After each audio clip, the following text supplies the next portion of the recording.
Andhra Pradesh CM YS Jaganmohan Reddy గారికి మరోసారి సొంత కంచుకోట అయిన పులివెందులో పెను ముప్పు తప్పిందని చెప్పాలి. దీంతో పోలీసులు సైతం ఇక్కడ ఊపిరి పీల్చుకున్నారు. ఇంతకీ అసలు ఏం జరిగింది? ఆంధ్రప్రదేశ్ సీఎం జగన్మోహన్ రెడ్డి గారు బస్సు యాత్రను ముగించుకొని నిన్న తాడేపల్లికి వెళ్ళిన సంగతి తెలిసిందే.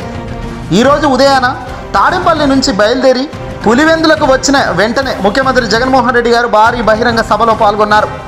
సభ అనంతరం అసెంబ్లీ అభ్యర్థిగా నామినేషన్ కూడా వైఎస్ఆర్సీపీ పార్టీ తరపు నుంచి ముఖ్యమంత్రిగా జగన్మోహన్ రెడ్డి గారు తన నామినేషన్ను దాఖలు కూడా చేయడం జరిగింది. అయితే కంచుకోట పులివెందులలో జగన్ చాలా ఉద్వేగమైన ప్రసంగాన్ని కూడా ఈరోజు కొనసాగించడం జరిగింది.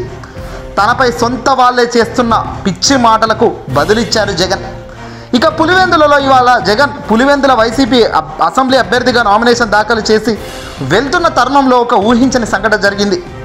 నామినేషన్ వేసి తిరిగి వెళ్తుండగా ఒక యువకుడు జగన్ కాన్వే వైపు చాలా బలంగా దూసుకొచ్చాడట.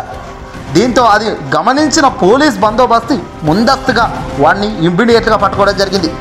జగన్ పైకే దూసుకెళ్లేందుకు ప్రయత్నించిన కుర్రాడిని పోలీసులు ప్రస్తుతం అరెస్ట్ చేశారు, రిమాండ్కు తరలించారు.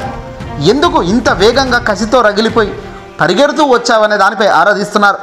ఏమీ లేదు, కేవలం అభిమానమే అయితే అది వేరే రకంగా ఉంటుంది. కానీ ఇక్కడ ఈ యువకుడు బలంగా ఊరుకొచ్చడం, దూసుకు రావడం, తద్వారా ఏదైనా అపశృతి జరిగే కార్యక్రమాల్లో దూసుకొచ్చిన మాదిరిగానే అబ్బాయి దూసుకురావడం గమనించిన జగన్ సెక్యూరిటీ ఇమీడియట్గా అలర్ట్ అయ్యి వాడిని పక్కకి లాక్కొని వెళ్ళడం జరిగింది. దీంతో చాలా పెనుముప్పు తప్పింది. ఎందుకంటే ఎలాంటివి తన వద్ద లేవు. తాను ఏమైనా కత్తులు తెచ్చాడా లేదంటే ఇంకేమైనా తెచ్చాడా అని పోలీసులు ఆరాధించారు, కానీ ఏమీ దొరకలేదు. కానీ ఎందుకైనా మంచిదని ముందస్తు జాగ్రత్తగా తనని ఇంట్రాగేషన్కు పంపారు. కౌన్సిలింగ్ అనంతరం మళ్ళీ తనను విడిచిపెట్టినట్టుగా తెలుస్తుంది.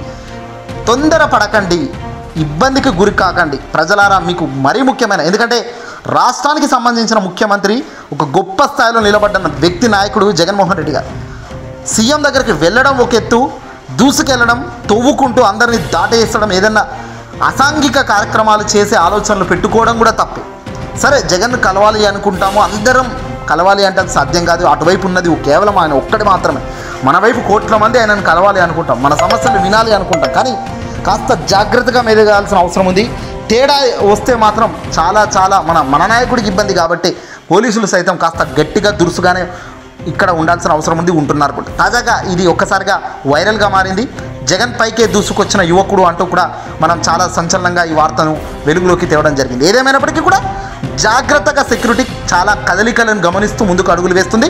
ఇటీవల జరిగిన పరిణామాల నేపథ్యంలో జగన్మోహన్ రెడ్డి గారికి ఎలాంటి అవాంఛనీయ ఘటనలు జరగకుండా తగిన విధంగా జాగ్రత్తలు తీసుకోవడానికి సెక్యూరిటీ ఫుల్ ఫ్లెడ్జ్డ్గా అలర్ట్గా ఉన్నట్టుగా కూడా తెలుస్తుంది. ఈ వీడియోని లైక్ కొట్టి షేర్ కూడా చేయండి.